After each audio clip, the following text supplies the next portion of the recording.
Welcome to Maker Chats. My name is Oliver Berry and I'll be your host. The making community is growing rapidly and I want to spread the word. So every Thursday I'll be chatting with an interesting maker and innovator. Be sure to join us on YouTube, Facebook and Spotify. If you'd like to be part of the conversation, then join the Maker Chats Facebook group. I really look forward to bringing you interesting and innovative content from makers of all ages. If you'd like to get the show sent straight to your inbox, subscribe with the link in the description below.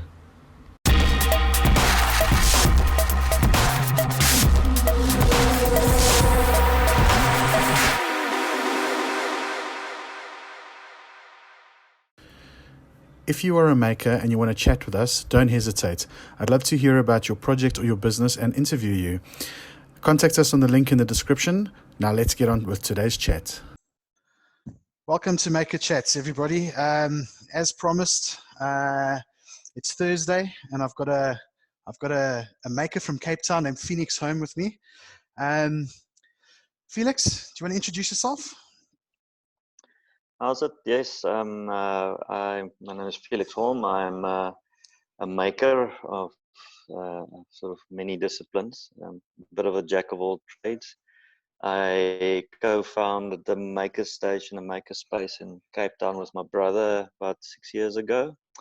And yeah, it's sort of been a lifelong burden, making and tinkering. Burden or a passion? Passion. Yeah, if you ask my wife, it's a burden. If you ask me, it's a passion. Yeah. Oh, great. Man. Yeah. So yeah, we've got a couple of hundred members on our group that sort of come and go through this space. Okay. And yeah, there's quite a few other spaces in the country as well. Yeah. Okay. You're one of the founding spaces in South Africa. Yeah, I think there were probably one or two that preceded us, Okay. But most of the maker spaces sort of started about 6-7 years ago. All right. Some have come and gone in the meantime, but there's I think probably about 6 proper like maker spaces, and then there's quite a lot of hacker groups and so forth, hacker spaces. There's quite a variety of styles and shapes and sizes and ways of running these little collectives. Well, yeah, with different people and different equipment and all sorts of things, I'd guess, eh? Yeah, and different communities and stuff like that. All they're very very tailored to their audience. Okay. So for everybody who doesn't actually know what a maker is, how would you define the term maker, and what do you define a maker? Well, it's and my books is pretty much anybody that makes anything. Okay. The sort of it's a very general term. It sort of comes out of the States, pretty much out of the maker movement, where they've sort of started creating a bit of a brand around maker spaces, and then coined the phrase makers. But it's pretty much any artisans, craftsmen. Anybody that works or makes things, either by machine or by hand, normally sort of refers to sort of small scale, not like big factories or stuff like that, but like sort of more like generally sort of small scale manufacturing or the man in his garage or making. Yeah, that sort of vibe is sort of, I think, that. Yeah, the Oku's got the Oku gets the idea and uses the machines to use it and just produce it. Yeah. Oh, that's pretty cool. Yeah. And how did you get involved with it? There's quite a lot of people that make a living making. Yeah. Yes, well, I can imagine. If you could make all sorts of bespoke little things. Generally what I know with manufacturing and big manufacturing is, they'll make something and, if you don't buy it, then you've got to wait for the next one type of thing. With smaller guys, I know a couple of guys who do printers, they've got printers. So they do smaller runs for the guy who's just started out. Instead of going to the big company, and the company says, listen, we're going to make you 100,000 labels and that's the price. This I could make 1,000, and he's really capitalizing on that. So, yeah. the big advantage of the small sort of micro factories or makers and their 3D printer on the kitchen counter or in the garage or their lathe or their woodwork shop or their welding machine or laser cutter, whatever it is that they are normally a lot more nimble than the big guys. They can they can prototype, they can run short run production, they can chop and change quite quickly, especially if somebody's like a sort of small scale production or they prototyping an idea or stuff like that. And also specialist sort of applications. There's often very specialist applications where you only need a couple of hundred of something, and a guy with a small milling machine and lathe or a 3D printer can actually then produce that much more efficiently than. So it opens up another whole world of production and that's actually now it's become actually quite topical and useful in this current situation we've got. But we can chat about that. No. And I wanted to ask you, how did you get involved with the whole maker movement? Where do you come from? It's the sort of this long history, as I always tell people. Is like I studied product design. I wanted to get into film, be a props master or something. Never got to do that. Made furniture for many years. Worked in development for a very long time, so rural job creation, product design, development stuff. And then sort of when the maker movement sort of started sort of coalescing about 15 years ago, it sort of came across my desk as a possible tool to use in development. This sort of idea of having a shared resource or facility or workshop where a bunch of people can share one or two expensive pieces of equipment and then produce a livelihood of it, and we looked at that in development sort of terms and said, actually you can create jobs that way, or you can use put up a mini factory. So I've sort of always followed the development of the whole maker idea or the shared workshop makerspace thing as it developed. And then that sort of everything came to the right point in time and space. And about 6 years ago, we decided we'll put up a big makerspace next to our studio, basically, or our studio inside a big makerspace. Inside a big makerspace, Okay. So then tell us more about you call it the maker station, isn't it? So makerspace is also sort of just a generic term for basically makerspace as hackerspaces. Hackerspaces tend to be a bit more technology orientated, hardware and coding and stuff. Makerspaces generally tend to be a bit more multidisciplinary as a sort of general thing. We just called it the maker station because the original we were looking for a building, and one of the buildings was an old train station in Stellenbosch. That's cool. That we eyeballed, and we sort of came up with a name before we had the place. Sure, but maker station is stuck. Well, that's epic. That never happened. And you mentioned you've got a whole bunch of members coming through there. So, what is it that you can offer them, and that they can come to the maker station for? So because both my brother and I, he started this with me, sort of a little bit old school. We come from a bit of an analog background. I come from sort of a furniture background. He comes from, so we started off with a bit of an analog space. So we had lots of hardware and machinery and metal and woodworking equipment and engineering equipment and stuff when we started. But now over the years we've built it out. So now we've got a wood shop, a metal shop. We've got a small foundry. It's part of our own studio. So we also have a bunch of tenants. Yes. And we also, in our own right, we've also got a studio, and we also sort of an anchor tenant of the space. Mm-hmm. Then we've added in the last couple of years laser cutting and lots of 3D printers and a couple of soldering electronic stations with all kinds of equipment around that. Spray painting. We've also got mold making station where we do cold casting and stuff like that, resin and stuff like that. I tell you what, hey. Sewing. couple of other things. Yeah. I tell you what, I've got a motorbike that needs a couple of parts made out of carbon fiber. Probably we find a corner here somewhere that can cater for Yeah, that. no, 100%. Yeah.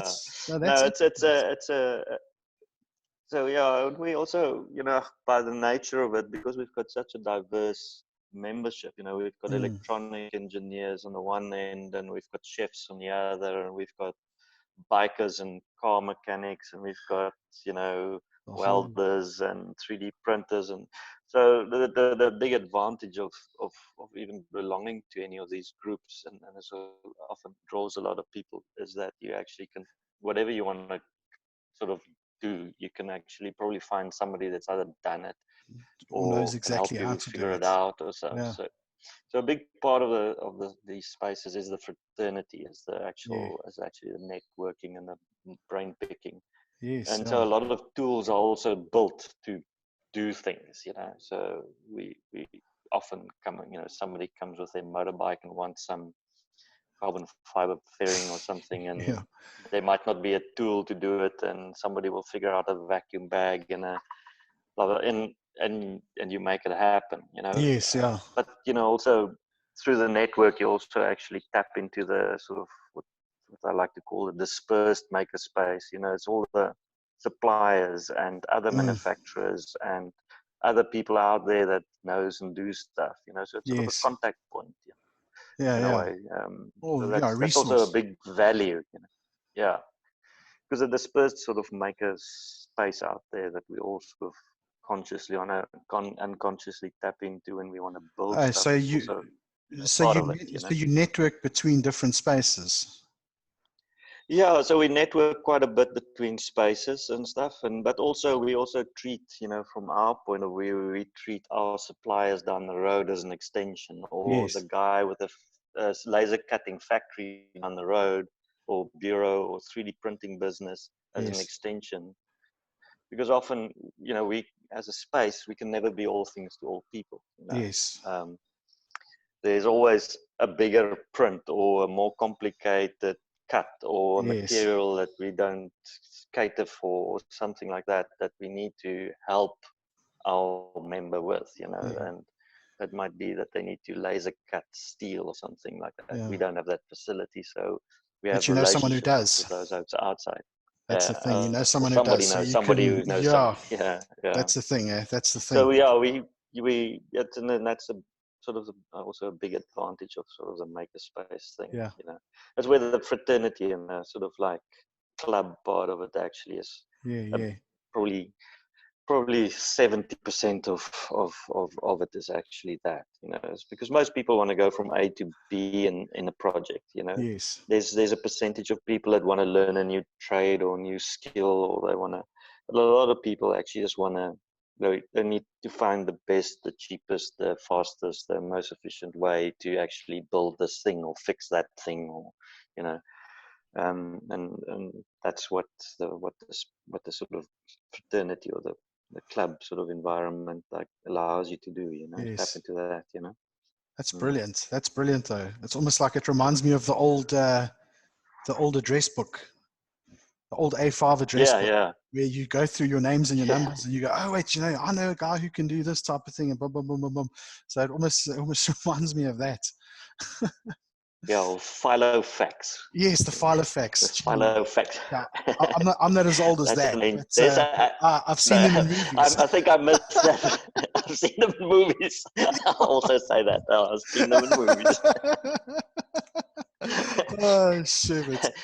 The kids need to whip out the thesaurus now. Yeah, no, exactly. And go look for that. Having a chat about old technology and how we used to SMS each other, and and then remember that when the beepers came around, and then it was paging, and then you page your friends, But I mean, geez, and how far it's come now. Even SMS is old school now. Yeah, no, exactly. Who SMSs now? I still think Vodacom and MTN are wasting their time with giving you SMS bundles, because I don't think there's very many people who use them. It's all on WhatsApp now. No, definitely, definitely. So also, Actually saw on your Facebook page that you've been promoting a specific project with the whole COVID-19 thing. Tell us more about what you're doing with that. Yeah, so that's also, obviously that's become a bit of a runaway train for everybody. Yeah, it's the main And focus in the world. so between all the makers all over the world, for that matter, we've seen the wave coming towards us for a while, both in terms of the virus and also what other people are doing to try and protect or help or mitigate or this thing. And over the world, a lot of maker spaces and makers and innovators and engineers and small companies and stuff all started throwing their weight in to innovate or to try and stop plug holes in supply chains and stuff like that, where, especially for like PPE equipment and stuff for hospitals and all kinds of stuff. So there's been so we've sort of, as a maker community in South Africa, been watching this thing coming and sort of started nattering amongst ourselves about it a bit. And now that it's upon us, a lot of people have started sort of organizing to actually deal and see how we as a community of makers. Now, it's also very dispersed. It's not just maker spaces. We're talking about a community that lives everywhere and with resources. There's thousands of people with 3D printers in their bedrooms and garages and stuff that are now teaming up to start printing components that can go into personal protective equipment for the guys that are still out there, the guys that are on the front lines, the hospitals and things like that. There's a lot of people with other equipment like laser cutters and in small engineering and all kinds of things that are now all sort of working towards trying to solve a whole range of problems. And it's right from basic personal hygiene. So we started working on that when things started happening. We started looking at, we've got relationships with makerspaces all over the world and communities. So one of our in-house projects is also a project to build little carts for the guys that do recycling, informal recyclers on the street. Homeless guys. That sort of put us into a relationship with guys in Brazil that actually, a guy called Mondano is a very well-known graffiti artist that also has a big street cart project in a community. We started talking about the problems of these people living without any access to sanitation. We all spritzing ourselves with alcohol from top to bottom every day. And washing our hands even with soap and water. And these guys and in any of these informal environments have got a real hard time getting hold of drinking water, never mind sanitation of any other sort. And then we're talking in informal settlements with bad services in terms of water and sanitation and stuff. So we started brainstorming a bit with Mondano and looked at in Cape Town, with the drought, somebody came up with this little bottle with a little pipe in it that you put on your basin and you squeeze it and it lets a bit of water out, enough to wash your hands. And it saves a lot of water, so you don't have a running tap. And we took that idea, basically just hung a soap on a rope on it. To make like we call it the scuttle wash. Scuttle wash. Guys scuttle. Yeah, and basically we started handing these out, and the guys in Brazil took that idea and tweaked it for their environment, because obviously there it's a bit of a different sort of landscape. So that started us with like a whole sanitation project. We then now collaborating with Africa Burn. The festival. So they also now obviously had to shut down the festival and everything. So we're working with them in the OBS community, with the OBS Improvement District. And with them, we're building some bigger units. So basically big 1,000-liter flow bin units that also has a basin and a little tap. Almost that like they are placing with the street communities, Sherbet. Okay, that's brilliant. Yeah, so this is sort of just on the sanitation side, this is sort of trying to put out something into the communities. They're now putting all the street people into sort of camps, basically, to help manage the movement and stuff like that as part of the shutdown. But again, in those spaces, sanitation is a problem, these little informal camps that they're putting All up these in little, the cities. yeah. So yeah, there's from that end of the spectrum, just basic, and we're also making all these designs and ideas open source. We try and share how-to videos so that people can build them themselves, hand out the bottles, Yeah. hand out the hands and stuff, and actually, do something in their communities as well. So yeah, and then on the other end of the spectrum, sorry. No. Carry on. Cut you short there. Oh. No. It's fine. Carry on. No, I'll ramble. Yeah, no. Listen, I'm listening to you. I'll go. I'm learning a hell of a lot from you. I'm learning from you. So you must ramble. I'm listening. I'm all ears. We are taking a short break to call on all makers. Maker Mania is coming to Cape Town later this year, and the call to makers is now open. Makers of all ages are welcome.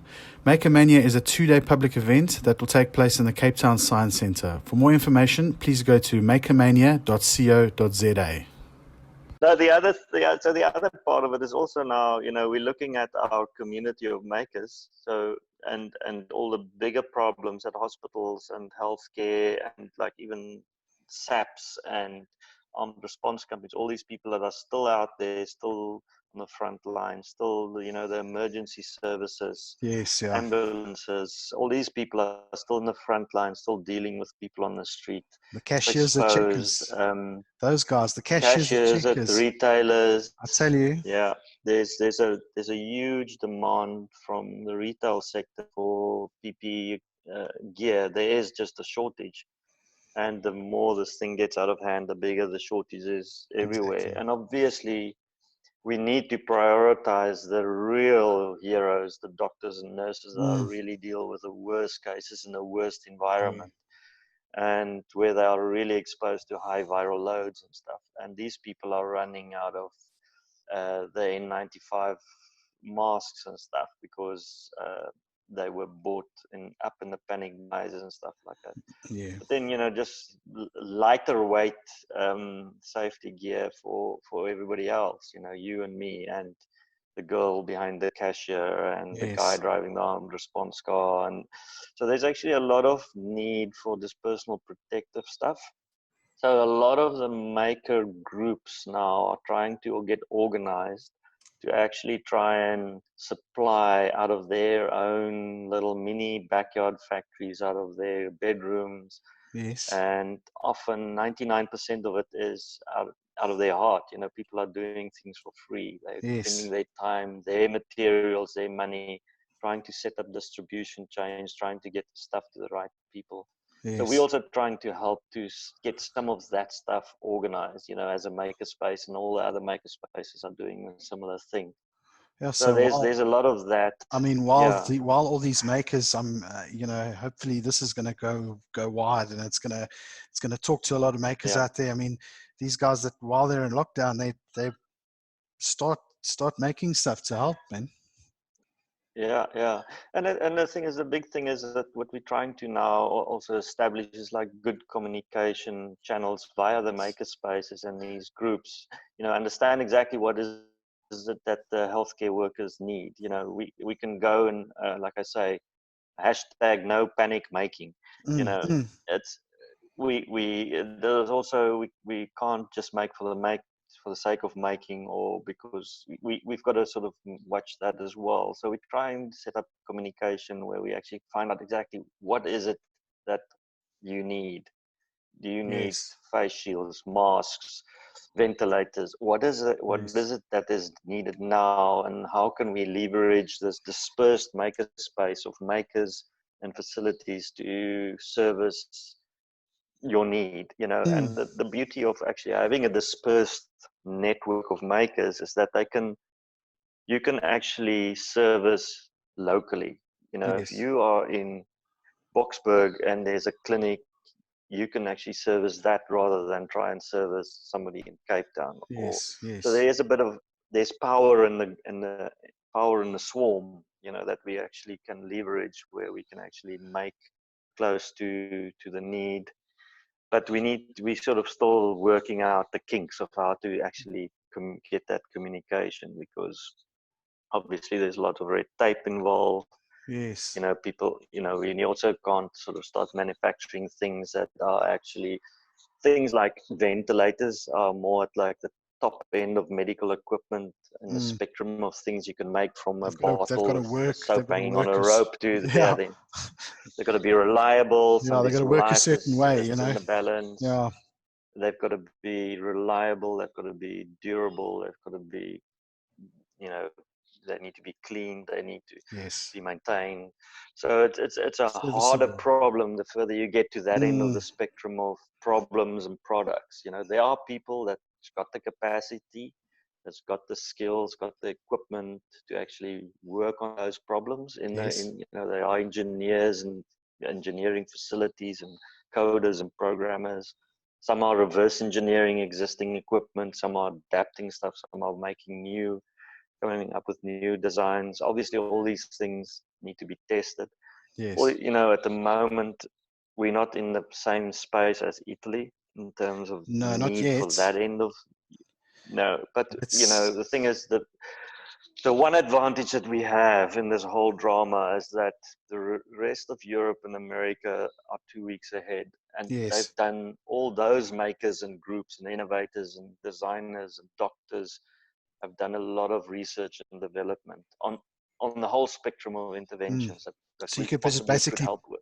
Pick up from where you we can learn. And run with it. Yeah.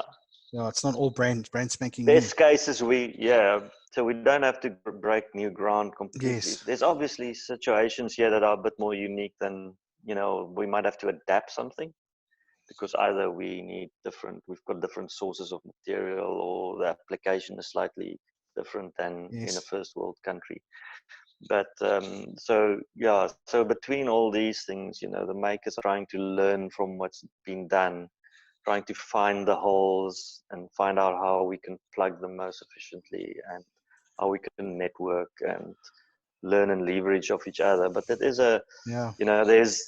there's other interventions. This is just a little sort of drop in the ocean in terms of interventions. Government's doing a lot of stuff. Private sector is doing a lot of. Industry is doing a lot of stuff. Yes. To actually help on all these fronts. It's not just a bunch of garage mechanics trying to fix it themselves, to save the world. Trying to save the world. They're doing their bit. Yeah. Look, everybody, every mind is valuable, and everybody's. I was going to say everybody's mind is valuable, and if somebody can come up with an idea that the government can't, it's the more input the better. So I'm all for it. And there's just back to the how nimble the makers are as a crowd. For instance, with 3D printing and 3D modeling, we've been given a few problems from hospitals where they are needing hacks to. They might have a filter A and a mask B, but they're normally not used together, but they can be used in this situation. But they need a little adapter to make adapt. That. Yes, okay. They might need that, like to plug A into B, like a little spigot or pipe or something. Yes. Nobody's going to tool up an injection molding plant to make 10,000 of these. We need a couple of hundred at each hospital per month or per week. Yeah. That's ideal for something like 3D printing, where 100 guys can each print 10 a day of a very specialized little gadget that needs to plug two things together, for instance. So there's a lot of space where the maker community can actually play like a vital role. At the moment, there's a big shortage on face shields, from what we understand. There's a lot of people being mobilized to actually make protective face shields, and on the other hand, we're hearing that a lot of the materials are running out for that. But then in the meantime, we also heard on the grapevine that there's big shipments of these shields coming in from China, which will actually relieve that problem. But in Yes. the meantime, the makers are filling the gap. They trying to alleviate that problem, Pull and they will together and then stand move strong and on to the do it next together. problem. Mm. Yeah. So yeah, the thing is, because they are such a nimble. It's like 10,000 mini micro businesses that can Yeah. all change what they're doing in a minute. You send the guy the file, and 10 minutes later, he's making another It's making a new thing, one. Mm.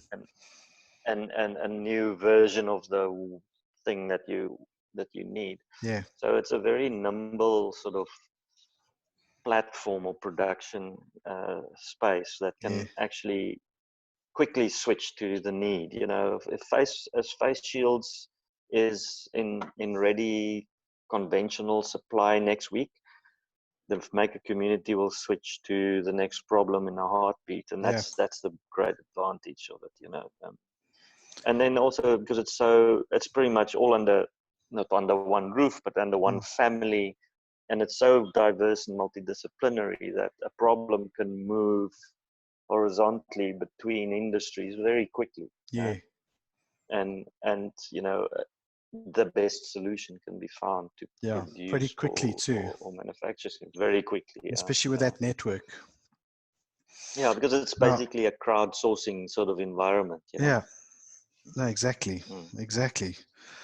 So, Felix, how can people get involved, and how can they contact you? What are all your email addresses and Channels. social media, your channels, and all sorts of stuff like that? Well, to get hold of me at the moment, we've converted one of our little website platforms into this like a landing page where we just try and get a few things together. Yes. It's probably as easiest to give you that. It's makerssource, makersous. I think. Oh, C. Yeah, sorry, What's I'm CE? dyslexic. My spelling sucks. Yeah. Make a source. Make a source. Make a source.info. Okay. And on there, we've posted a few how-to videos for the hand sanitizers. There's links. There's a few links to sign up either as a maker Yeah. into a database. There's a little form that you can fill in at this space. You ask, who are you? Where are you? What can you do? What can you What do? do you prepare? What tools have you got? There's a little sign-up form for organizations or institutions that need help, where they also pretty much it says, who are you? Where are you? What's your problem? Okay. And then we also got a little sign-up form where people can sort of just sign up if they want to contribute, but they might be not the maker or something. They might be have materials, or they want to put some cash, like pledge some cash that Yeah. goes into the Donation. pot, a donation of some Yeah. sorts. There's a little form that says the same sort of thing. And then there's a bunch of other links. We're slowly building, like I keep on telling everybody, with the space that we're in, we've taken a bunch of tools and a bunch of parts. We've tossed them over the cliff. Yeah. We've jumped over the cliff after all this stuff, and we're building a bunch of aeroplanes on the way down. So these things are all very still sort of in flux. Things are being sorted out. Things are being refined. So that's at least a landing page. From there, there's Yes. links. There's Facebook. There's a myriad of Facebook groups. There's a Okay. myriad of other WhatsApp Okay. So there groups are and so forth. WhatsApp and Facebook Yeah, and all sorts of stuff. All right. Cool. And that'll all be found yeah. on your. Telegram and Okay. So yeah. that'll It's all at be on least your a landing start. page, eh? Yeah, and we're slowly populating that with more info as we Yes. have time and stuff to Then actually what do we'll that. do is But yeah, we'll take that link and we'll put that link down below. So if anybody wants to check that out and check what Felix is up to, just go to the link below and well, one of the links below, and you'll be able to get to that landing page and see exactly what he's talking about. But yeah, I'll Felix, I send must you say, some more other links as well, and then you can actually add them yeah, to the perfect. Yeah, send them all to me, and then bottom. we'll load them. We'll load them all. But I must say, it's Excellent. been awesome chatting to you. No, thank you. Yeah, it's awesome chatting to you, Good. and yeah, like just so much knowledge and so much You know, especially with this whole COVID-19 thing. I mean, that's awesome for me. I was like, that's very, very cool that you guys are all bound together and you're doing this thing. You know. And also with sort of trying to rally the troops. You know, trying to rally troops around us. You know, all the other makerspaces and groups and interest groups are. But we also need, you know, like with all these things, we don't just need makers. You know, we need all kinds of skills to help plan, strategize, build websites, channel information. You know.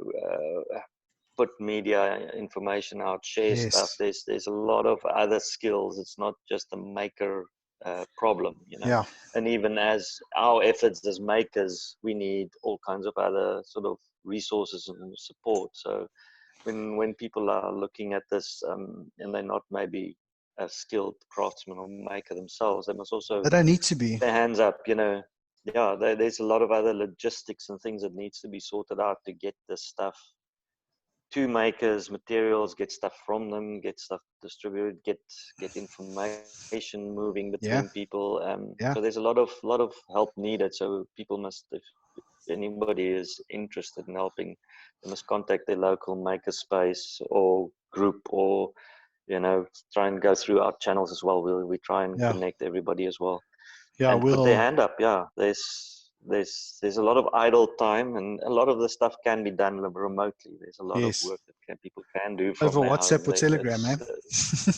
Yep, there's a lot of comms happening there. Yes. Okay, brilliant. Well, thank you for your time, Felix. I think we're going to call that one. We're going to call that a show. And I mean, we'll keep in touch, and maybe we'll do a follow-up. Excellent. Yeah, no, it will be good to maybe do a bit of a report back. Yes. Yeah, no, 100%. See what this thing is doing. Excellent. Perfect. Excellent. Thank you very much. Thanks, Felix, and thank you everybody for listening. We'll put all the links below, and you can get hold of Felix and his makerspace there. And till the next one. Cheers. Thank you for supporting our show. If you'd like to get more exposure for your business, please have a look at our sponsorship options. Also, for a small donation of 100 Rand, we will list links to your business on our website. Thanks again for supporting Maker Chats. Please follow us on YouTube and on our social media channels. Find the details and the links in the description. Cheers until next time.